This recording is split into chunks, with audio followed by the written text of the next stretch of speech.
There we go. I think we're good now. Just had to do a quick little reset on the stream. But I think we're good. Finish up setting a couple more things. Tiger, good to see you. Crypto Clay, Tracy.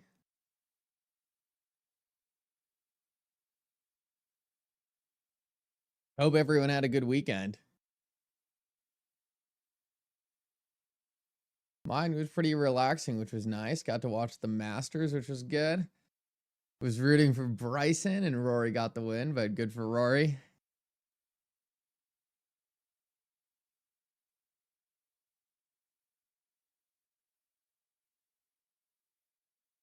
It was nice it came down to a playoff either way. I wasn't that one way or the other on who won. I just wanted to see a good match. Rose almost dunked it, which was crazy. And then Rory, of course, being Rory, stuck it, which was also awesome. Good round though. Nevertheless. And cool, I think we're pretty much set up here now, so that's good. XRP looking to open up the morning pretty strong. We'll jump into that in a second. Masters was amazing. Yeah, it was nice to focus on something too, like for a weekend, rather than crypto, which was cool.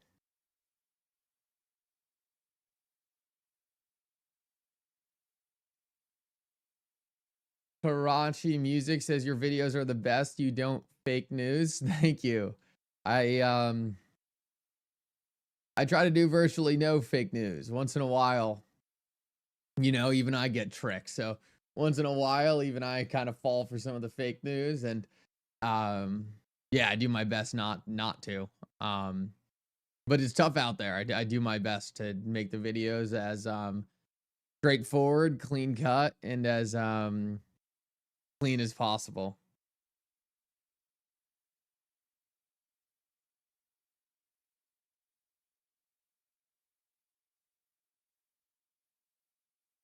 Yeah, XRP did do well over the weekend. It seems like the entire market did. It seems like Trump's kind of not walking back tariffs, but focusing on saying things that are going to make the market happier, which is good.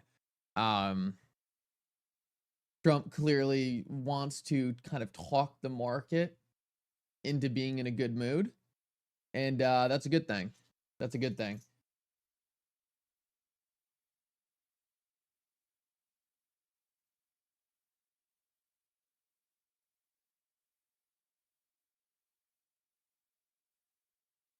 Will Algorand be the next Bitcoin?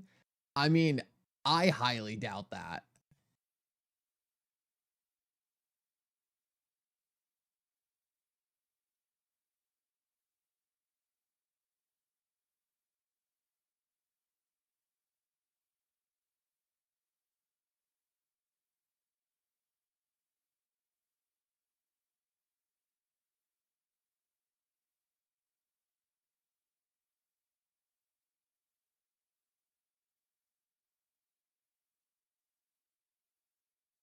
You know, Algorand is kind of in a different place. Algorand's focusing on doing a bit more of something like, I mean, honestly, more like XRP. Nothing is, it's kind of hard. Like, if Bitcoin is really only ever going to be a store of value, it's kind of hard to disrupt that, because you need to change the way people look at a store of value in crypto. And I don't think that's changing anytime soon. I think Bitcoin kind of has that cemented. So, I think it was a good narrative switch for Bitcoin that was never going to have the technology to do the things Algorand and XRP can do. But I don't really see Algorand being kind of the next Bitcoin, because it's just has a very different use case in mind. Crypto Clay says Algorand is way too good to be compared to that S coin. That's funny.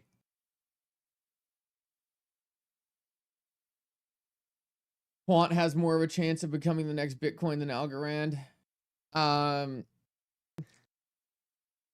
would I would maybe actually a little bit agree with that, just because they're focused on kind of different things. I think quant fits a little bit more into that.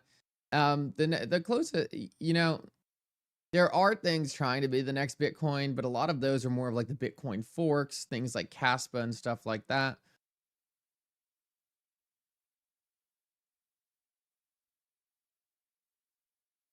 Montana said Mickle has a really good video 2 days ago about Ripple paying the $50 million fine in XRP. Oh, thank you. Yeah, that was one I kind of threw together. I do think it's possible. I do think Ripple would like to pay that fine in XRP. So all that checks out to me. I would love to see Ripple pay the fine in XRP and have that go to the Treasury and then have the United States government holding XRP. Guys, if you're getting here early, make sure to smash the like button as well. Really appreciate everyone doing that.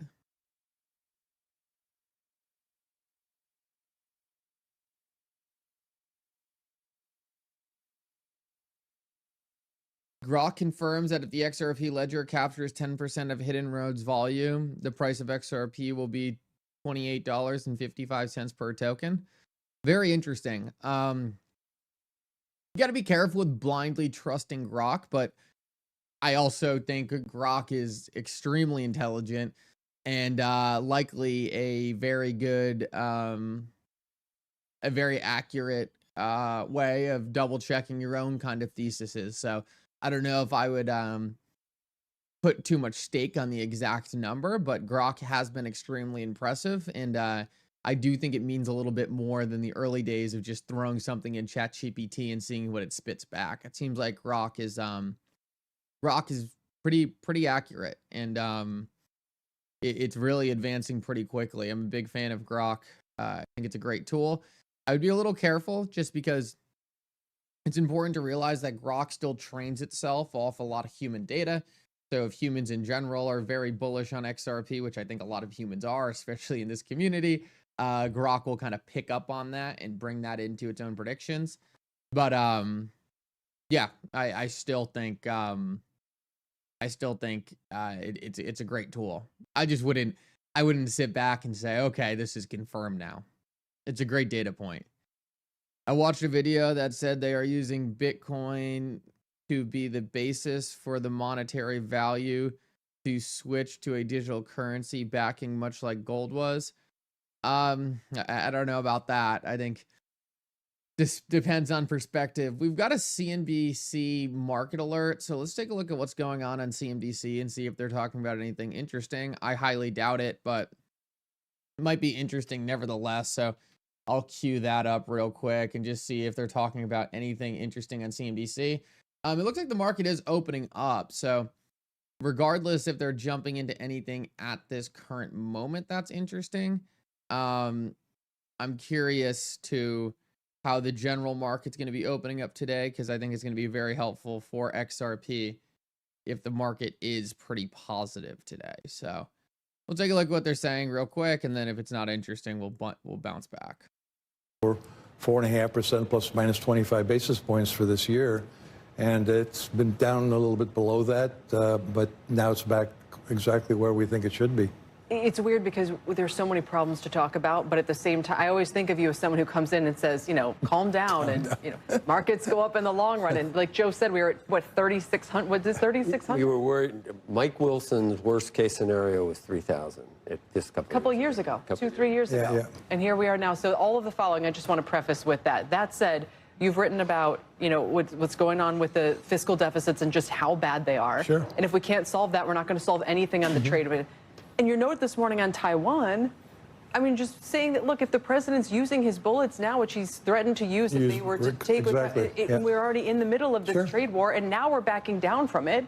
If you're the Chinese, are you going, yeah, what are they going to do? Anyway, so those are all the worry spots. Yeah, there's plenty of things to worry about, but the market is actually holding up pretty well. I mean, we're still basically in correction territory. We got very close to bear market for the S&P 500. The NASDAQ got into a bear market for, what, a few days, and now we're back in correction territory. I think we probably made the low in this sell-off on April 8th, right before the April 9th shot to the upside. I think it's hard to really short the market from here when you never know what the president's going to back off on next, what he's going to pivot on next. and the market has shown a willingness to go up on just minor promises of a 90-day postponement. So I think that's helpful. And look, I think the data still show that the consumer is spending. You know, Americans are great. When we're happy, we spend money. When we're depressed, sometimes we spend more. As long as there's a wherewithal, and the initial claims data show that the labor market's hanging in there remarkably well. You don't see employers just saying, you're fired because of these tariffs. Yeah, but so it looks like what happened was and is a sentiment shock, and maybe a political shock that you think Washington is responding to, because otherwise they could look at the hard data like you're talking about and say full steam ahead. Yeah, I mean, the soft data is soft for sure. The consumer sentiment is extremely weak. I'm not a big fan of the consumer sentiment survey. It's very twitchy. It's right now that it's mostly being driven by inflation expectations. In the past, those inflation expectations were driven by the price of gasoline, and here they just soared to like 6%. And you go by gas is lower. Fill up, gas is actually lower. I think people are missing the fact that we actually are getting some stimulus here from lower energy prices. So all in all, I think the consumer is going to continue to spend. I don't think we're going to see a big increase in unemployment. Maybe we're going to slow down on hiring because of tariff uncertainty. But I think businesses are going to hoard labor because labor is still in short supply, especially skilled labor. And I think productivity has been making a big comeback. I think it's stalling out here, but I think it will continue to make a comeback over the rest of the decade. So do we need to worry about the fiscal situation?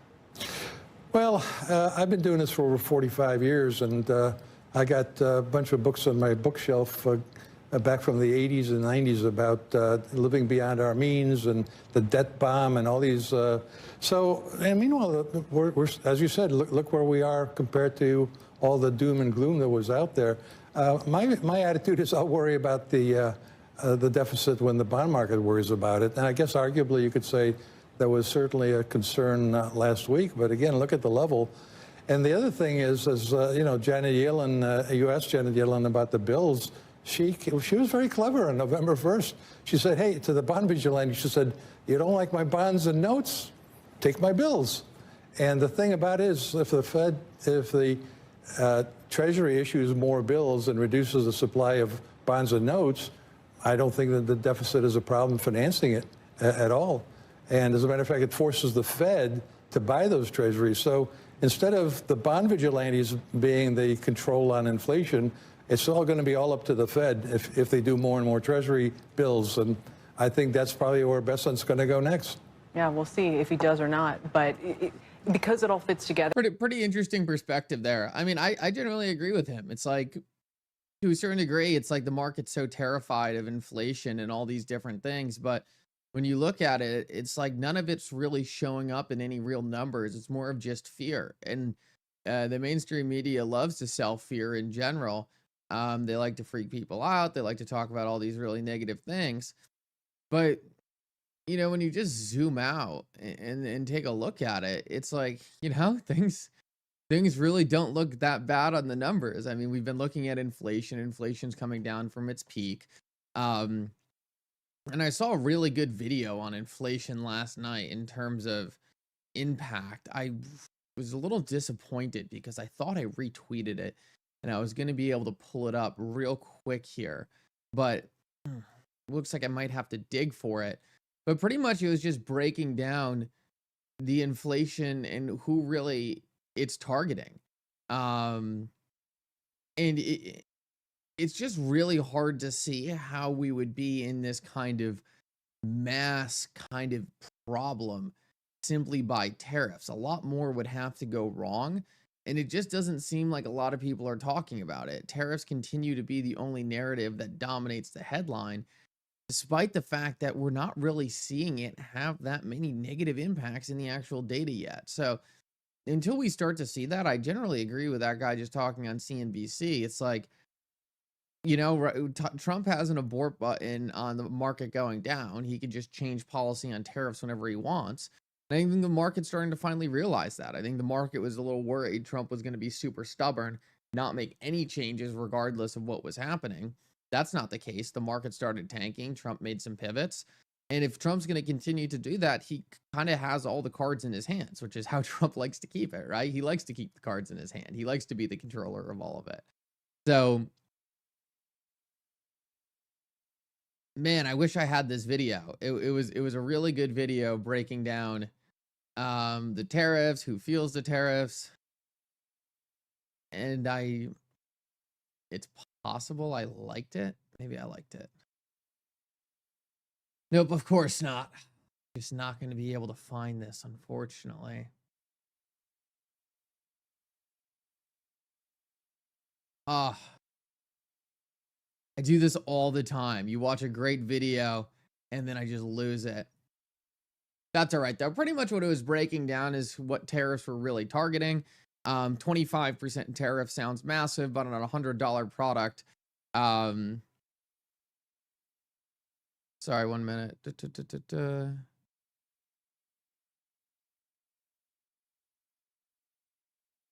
It was just breaking down that the companies probably eat most of it at the end of the day.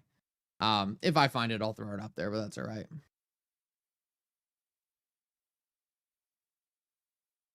Firedog, can you resend it? I think we're talking about the same video, Firedog. Just reading your comment, I think we're talking about the same exact video here. If you could redrop that somewhere, I will pull it up. I just don't want to dig for it on stream.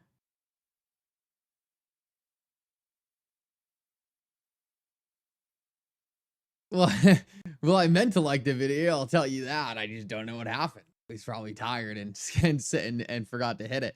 I meant to repost it. I meant to repost it and like it, but sometimes, you know, you go through a lot of posts.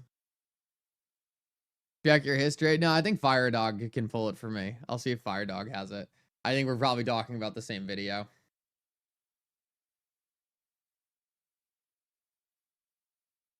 Ed, good to see you, man. Dropped it in X chat. I'm curious if the same one. Oh, it's literally the same exact one. Yep. Thank you, Firedog. See, that's all you need. All right, let's play this real quick. Firedog, you were on it. This was literally the exact post I was looking for, so thank you for that. Terra for nearly $17 billion, though. I gotta mute CNBC real quick because they're talking about Intel stock, and that's not that interesting.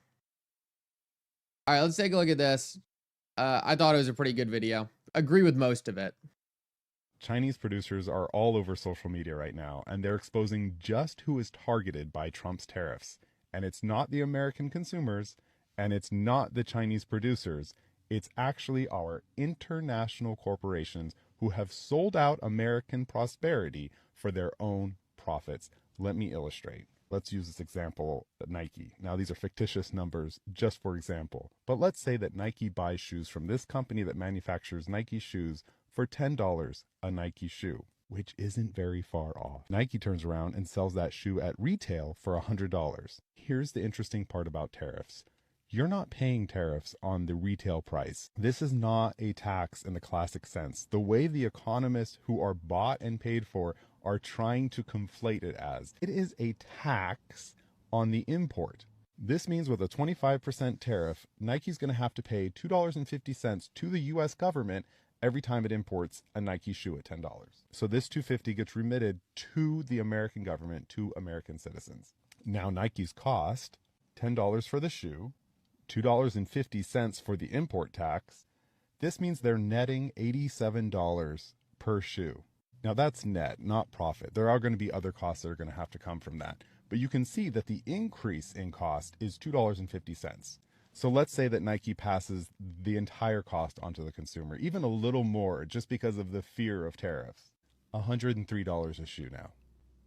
That is the impact of a 25% tariff. So what the Chinese producers on TikTok are saying, instead of the American consumer buying it for $103, or let's just say that the company Nike eats all $2.50 of the tariff and still sells it for $100, you're way better off over here, paying directly to China, including the tariff, $12.50 a shoe plus shipping.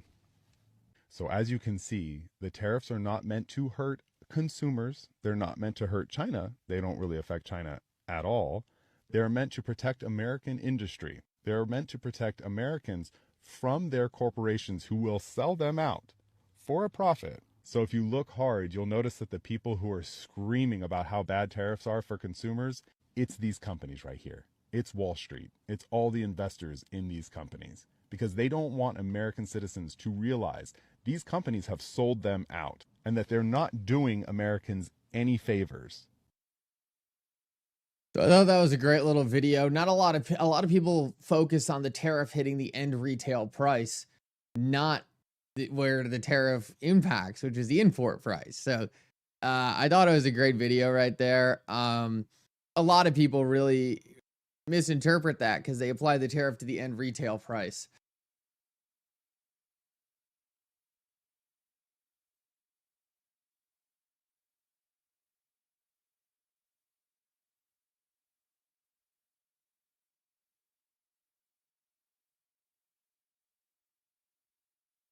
There, now I gave it the repost and the like, now that Fire Dog resent it to me. No, it's a great video. People think of a 25% tariff as everything they're going to get is more 25% more expensive. And it's not. It's on the import. Never understood why people did videos from their cars. Well, I used to do videos from my cars. And most of the time, it's just nice to be able to quickly shoot a video on the road. A lot of times I would just be driving around. I'd think about something and be like, hey, let's shoot a video real quick. You know, kind of nice to do it in your car. It's nice and quiet. You're kind of in your own space a little bit. I get the appeal.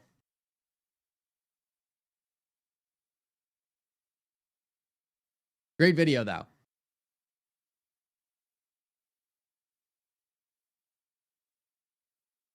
Tariffs sound amazing now. Well, yeah, I just don't like, I was like, ever since this tariff started, there are so many people freaking out about tariffs. But what I tried to make really clear on the channel was people weren't freaking out about tariffs.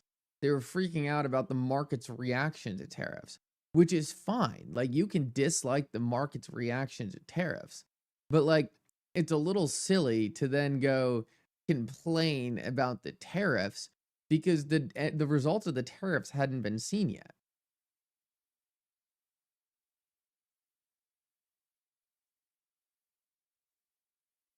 Abs, good to see you, man. Thanks for stopping by.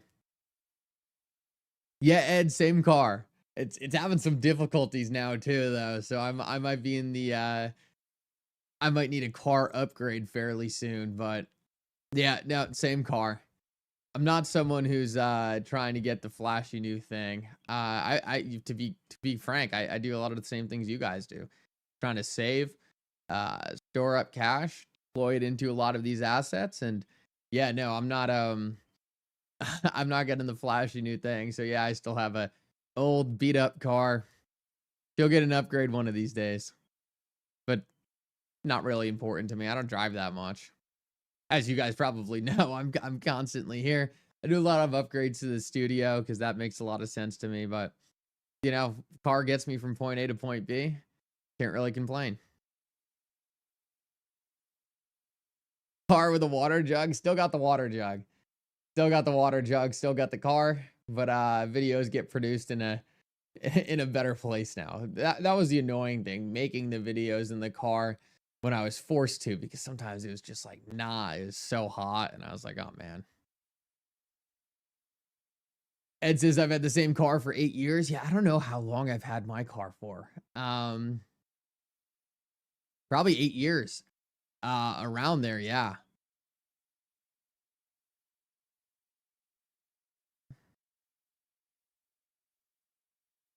Oh yeah, the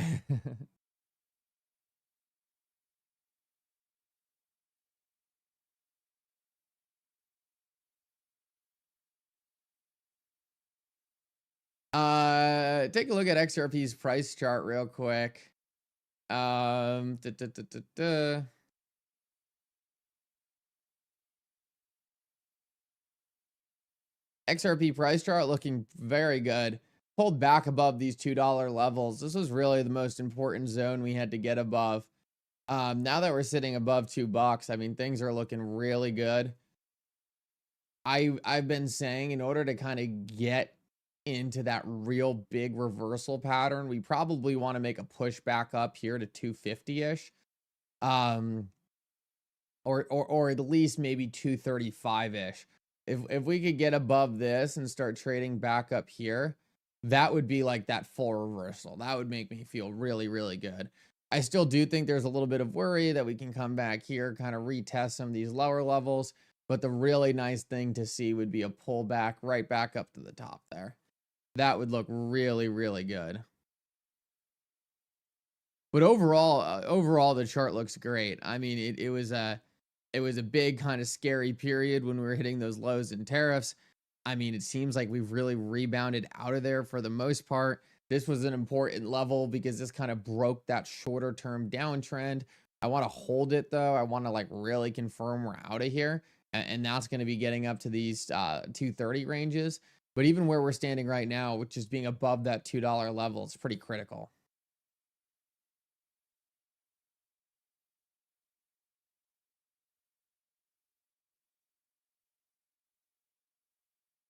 We need Bitcoin over 88K and then we could feel bullish.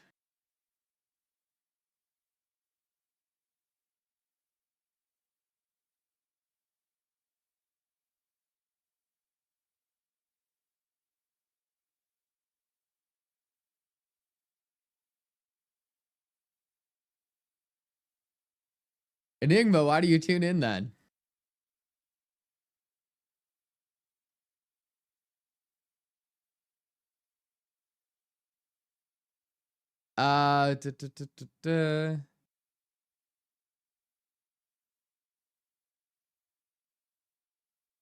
Could we see 130? Anything's possible, right? But you would need to see, in my opinion, you have to see a big escalation in tariffs. And if there's not a big escalation in tariffs, it's going to be really hard for the market to push down to some of those lower levels. The cryptocurrency market seems extremely bullish. And it seems like the only thing that was really pushing down the market was tariffs, which now seem to be generally gone. One thing I did want to talk about real quick was Ohm. This is the recent Terra Luna sort of situation. This was a coin that was hot, everyone was talking about, and just got completely nuked. It's really unfortunate to see this happening. It's a really bad look for the entire industry. So yeah, unfortunate to see. If anyone was holding this, I feel terrible for you. But just one of my favorite parts about XRP, real teams behind it, real powerful people, important corporations. That's kind of the stuff you don't have to worry about with XRP. So that's why when people always ask me, do I know about this token? Do I know about that token? Very rarely do I get too looped into it, just because for me, it's almost like, well, you know, they all just have so much risk on them that I feel like XRP really doesn't have. So the reason I focus so much on XRP, I know I say it a lot on the channel, but for me, XRP just has a lot of safety factors that other cryptocurrencies don't. Wow, this is, thank you for bringing this up, Taylor. This is ETH against XRP. So XRP making some serious gains against ETH right now, which is great to see. We really broke out of these bottom basement levels where we were stuck for a while. And now we see XRP gaining a lot of market share back against ETH. Super interesting to see that. We still have a lot of room to go before we start touching the top of this range. And in my opinion, it's very probable that XRP will make new all-time highs against ETH. ETH is just not in a great place right now. Would love to see XRP against Bitcoin also. Oh, wow. Okay. Very cool. So XRP against Bitcoin, it looks like we're kind of regaining this channel. We sort of had a fear of when we dipped out of this channel, but we're trying very hard to get back in it. So this is going to be an interesting thing to watch as well. Seems like XRP is trying, or may have even done it, pull itself back into this channel against Bitcoin. This is a big one. but it seems to be holding all right here. We kind of fell out. We had this scare. It looked like maybe the channel was done. And we seem to have gotten back inside of it, which is a great sign.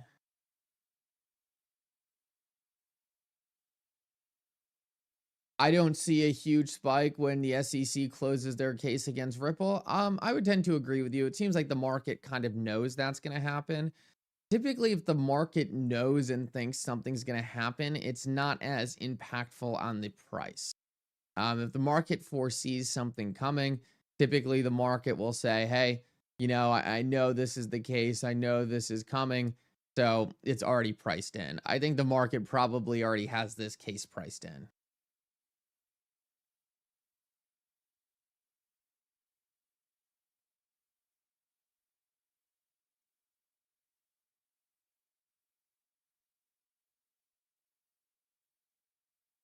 In terms of cryptocurrencies outside of XRP, I just don't really comment on them. Look, like Ohm seemed like it was probably a pretty all right project, and then out of nowhere, the devs just kind of pulled the plug.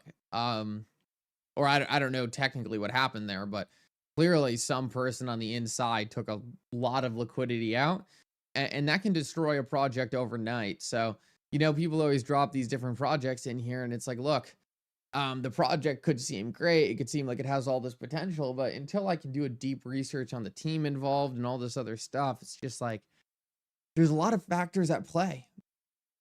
For Ripple, right, I can look at the board of directors and say, okay, these are people who are well respected in industry.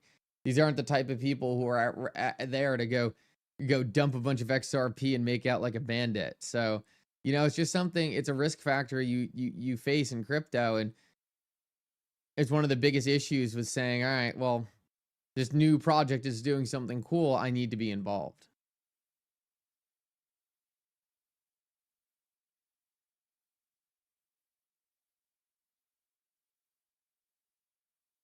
I think Ripple and partners need the official court order signed, sealed, and delivered.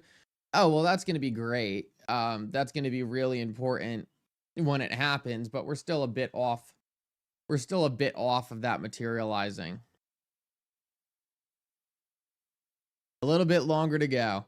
Very Cox says she loves the car videos. I do miss the car videos a little bit. Maybe at some point, as soon as I can have my Tesla drive me around, I'll be back on the car videos.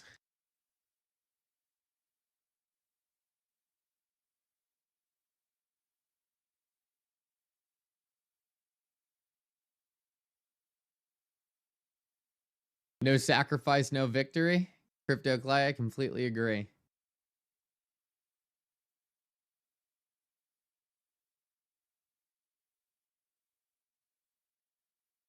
So should I hold the XRP ETF like I'm holding on regular XRP? Well, it just depends if you want to hold the XRP ETF. The XRP ETF probably makes it harder for you to use that XRP. But if you feel more comfortable with sort of holding it in an ETF than holding it in cold storage, maybe it's worth it. But I mean, generally, the XRP ETFs just kind of limit your abilities to do certain things, which isn't the end of the world. For some people, they don't really care about that kind of stuff. Some people do. So the ETF is just not going to have a lot of flexibility. Essentially, you'll hold that XRP, and then that's kind of, you're just betting on XRP going up, which, like I said, there's nothing wrong with that. You're just kind of boxed in a little bit on what you can do.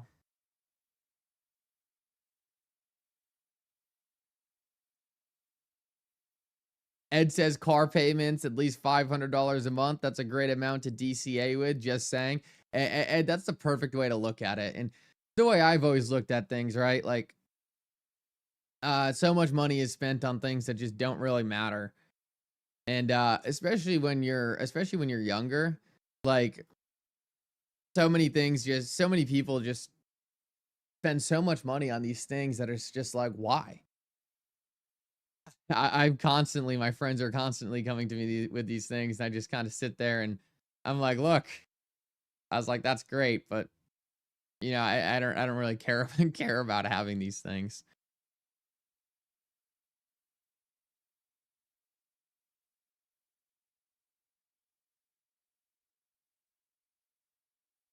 Love that RPM. You said XRP in your hand is worth 2 XRP in the bush.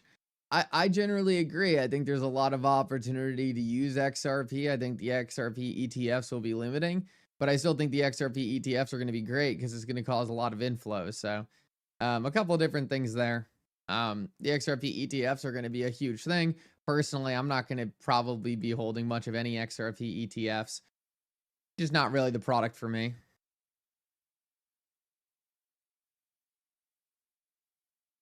There you go, Mr. Jace. He says, I have the XRP ETF because I can buy it in a tax-free investment account. Any gains are tax-free. Perfect. That's it. Like, that's a great use case right there, right?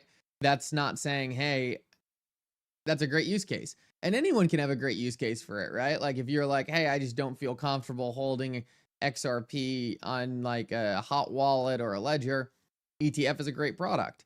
But you have to make sure you're just using it for the advantages, right? If you're like, I want to buy the XRP ETF so that I can go deploy my XRP and earn on it, that's going to be not a good use of the XRP ETF. That you're going to lock yourself in. So I always say this, every product in the market is there for a reason. Make sure you're using that product for its appropriate reason.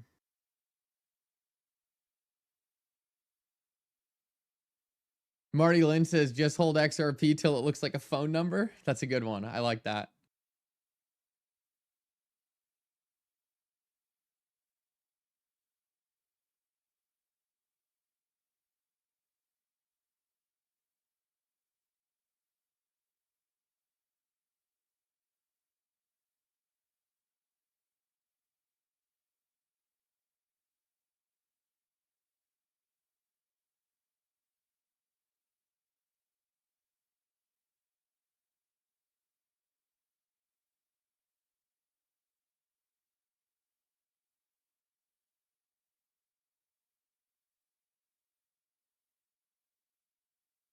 I believe XRP is going through price suppression.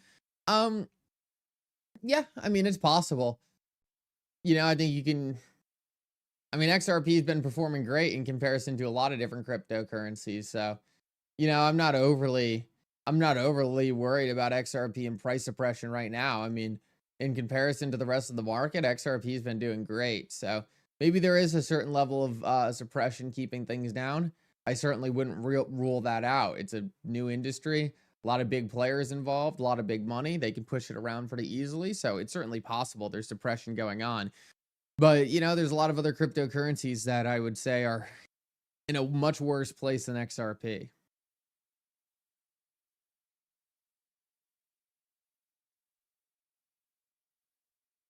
White House says no recession is expected. Well, of course, they kind of say that, but I guess it's better than them saying a recession is expected. That would be pretty worrying. So no recession expected from the White House. I mean, I don't think they would really say anything different, but I guess still sort of a good sign. I don't think the Trump admin specifically is ever going to raise their hand and be like, recession coming. Someone asked earlier if I think there's going to be rate cuts. I absolutely think there's going to be rate cuts. I'm surprised we haven't had them already, to be honest, because inflation, as we always talk about, is dropping off a cliff. Here's the inflation rate, 2.4%. I mean, we're about to hit the Fed's target of 2%. Once we hit the Fed's target of 2% on government numbers, I mean, it literally makes 0 sense to have the rates where they are. I already think the Fed should be pivoting because I think the trend is fairly obvious here. Inflation is coming down rapidly. So I do think you're going to see rate cuts pretty soon. I do think the Fed has a much easier decision now than they did before in the past. And I think you're going to start seeing those rate cuts. And they've started, right? So if we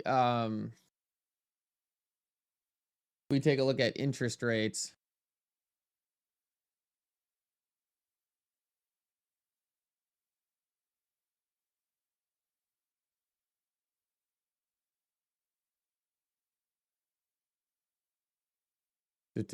let me clean this up and take it off. I think we want log here. No, we don't want.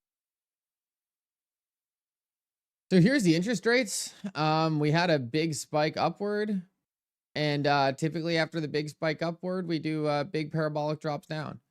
So wouldn't be surprised if you saw this start to come down pretty dramatically. I don't know if we'll go all the way back to pretty much 0%. I think we'll probably at least start pushing down to the low 2% range. But it just kind of looks like the trend of this chart, right? Interest rates have been moving down for a while. Inflation's gone.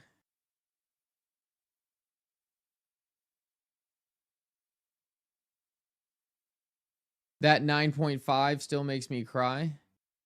Defin says May CPI will hit 1.8. I do think May CPI is going to be very low. I think it's going to be very low. So I would be shocked if the Fed doesn't cut before then. Do we know when the Fed's next cut decision is made? Does anyone know the date for the Fed's next cut decision? Because I have a feeling it will be at their next meeting. They'll cut. That's my prediction. And I think they might try to take rates to 3% range.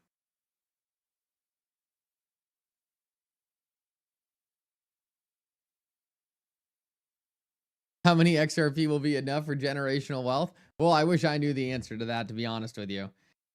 I wish I knew the answer to that. I don't have it.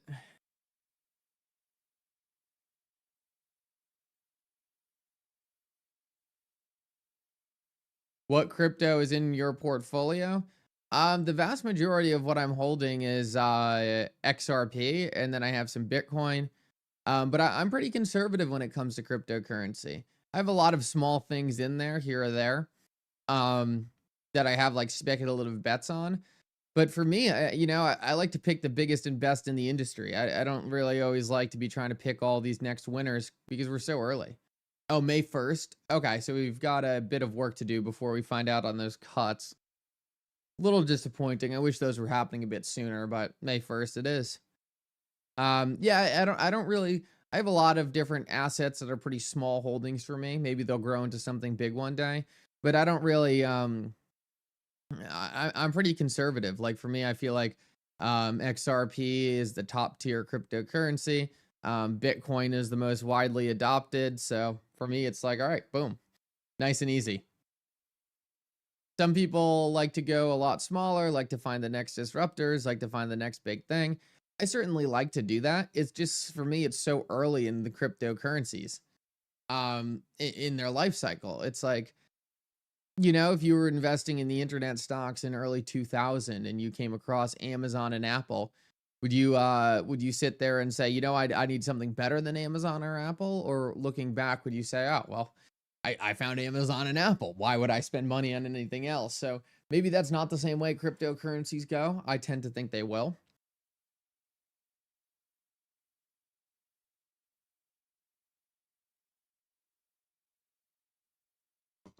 But for me, it's just kind of one of those things. Like XRP is pretty much my bet on crypto. And it aligns with sort of what I like.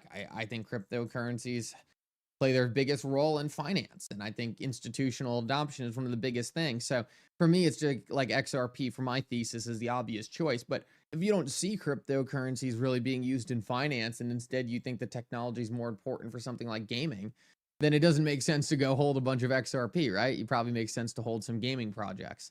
Personally, it's not at all how I see the market. But there's nothing to say I'm right and you're wrong, or vice versa. It's just my own thesis, right? I think cryptocurrencies are very important to finance. I think finance is going to be a killer application. I think institutions typically lead financial changes, and I think they're going to need cryptocurrencies. And for me, it's like, all right, XRP kind of fits into all of those. Plus, they have a great team.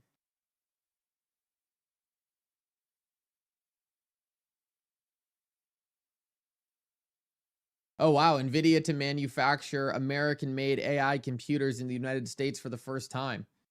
Very exciting. Looks like tariffs are working. Looks like tariffs are putting that in. Did we just get bot swarmed? That's crazy. That all came in at once. Huh. Damn. I haven't seen bots on the channel in a while. Guys, careful of anything being said in the comments by a lot of these bots. No, they're not some magic fortune tellers, and no, they don't know anything at all. So Don't fall for bots. Don't fall for scams. Don't send your money to anyone. Just be smart out there and be safe. Oh, wow. This is crazy. This is crazy.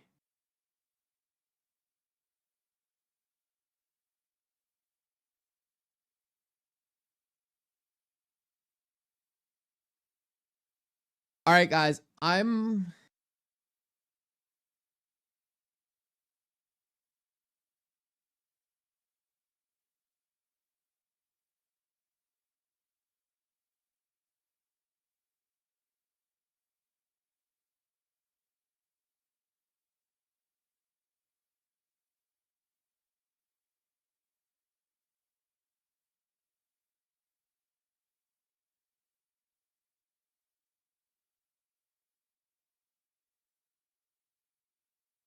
This bot attack is pretty crazy, so I'm gonna shut it down here. Guys, thank you so much for coming. You guys are all incredible. I think we've got a pretty exciting week ahead of us, so we'll leave it here. We'll let the bots kind of get washed out here. Still a great live stream. We pushed it pretty much to the normal time. Guys, thank you so much for coming. You guys are incredible. Hopefully the bots are gone tomorrow. They came in pretty late, so not the end of the world. Guys, love you.